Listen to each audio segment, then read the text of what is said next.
perkembangan dan pertumbuhan pada hewan ada yang mengalami perbedaan dari mulai dia lahir hingga dia dewasa.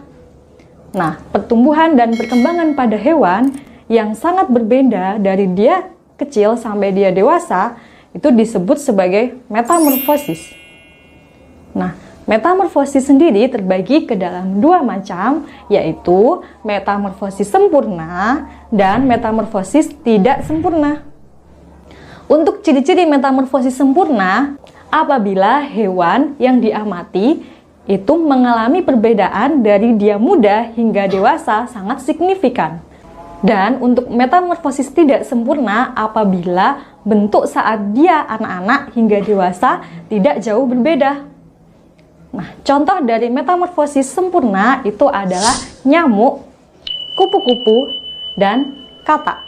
Sedangkan contoh dari metamorfosis tidak sempurna adalah jangkrik, laron, dan beberapa serangga lainnya.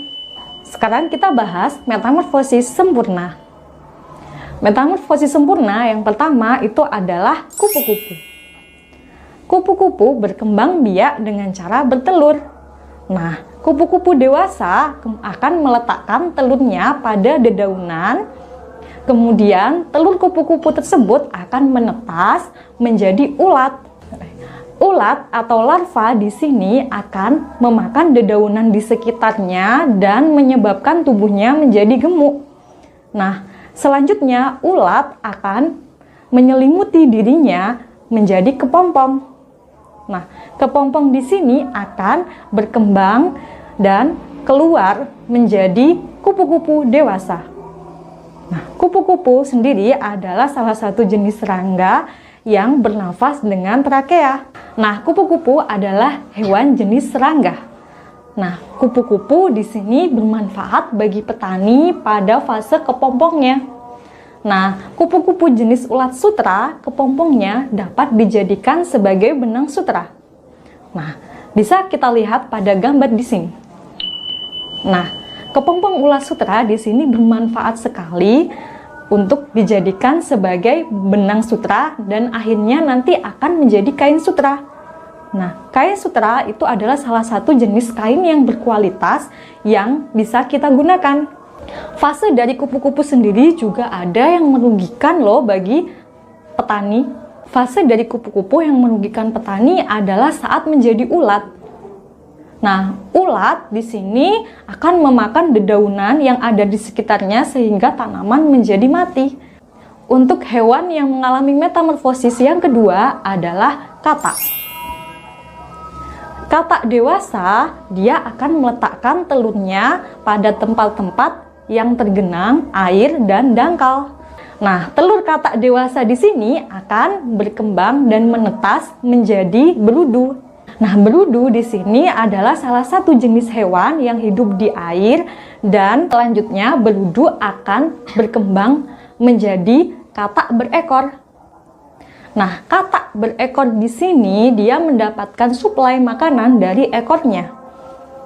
Jadi, katak berekor di sini dia tidak akan memakan serangga yang ada di sekitarnya. Nah, selanjutnya katak berekor, lama-kelamaan ekornya akan menyusut dan berkembang menjadi katak dewasa. Nah, katak dewasa bernafas dengan menggunakan kulit dan paru-paru. Katak adalah salah satu jenis hewan amfibi. Nah, amfibi adalah hewan yang hidup di dua alam, yaitu di darat dan di perairan. Nah, untuk hewan yang ketiga yang mengalami metamorfosis secara sempurna adalah nyamuk. Nah, nyamuk itu ternyata adalah hewan yang sangat berbahaya bagi tubuh kita. Nah, nyamuk merugikan karena nyamuk di sini adalah hewan penghisap darah. Nah, nyamuk sendiri itu apabila dia dewasa akan meletakkan telurnya pada air yang jernih. Nah, telur nyamuk di sini akan menetas menjadi jentik-jentik nyamuk. Nah, jentik-jentik di sini akan berkembang menjadi pupa. Selanjutnya, pupa akan berkembang menjadi nyamuk dewasa. Nah, nyamuk dewasa di sini banyak sekali membawa penyakit mulai dari virus maupun parasit. Nah, nyamuk dewasa di sini bisa menyebabkan penyakit yang disebut sebagai demam berdarah. Nah, jenis nyamuk penyebab demam berdarah itu adalah nyamuk Aedes aegypti. Kemudian, jenis nyamuk yang menyebabkan parasit itu adalah nyamuk Anopheles. Nah, nyamuk Anopheles di sini dapat menyebabkan penyakit yang disebut sebagai penyakit malaria. Nah, selain itu, beberapa nyamuk juga menyebabkan kelumpuhan seperti chikungunya dan Zika. Nah, sekian video dari saya. Untuk metamorfosis yang tidak sempurna akan kita bahas di pertemuan selanjutnya. Terima kasih.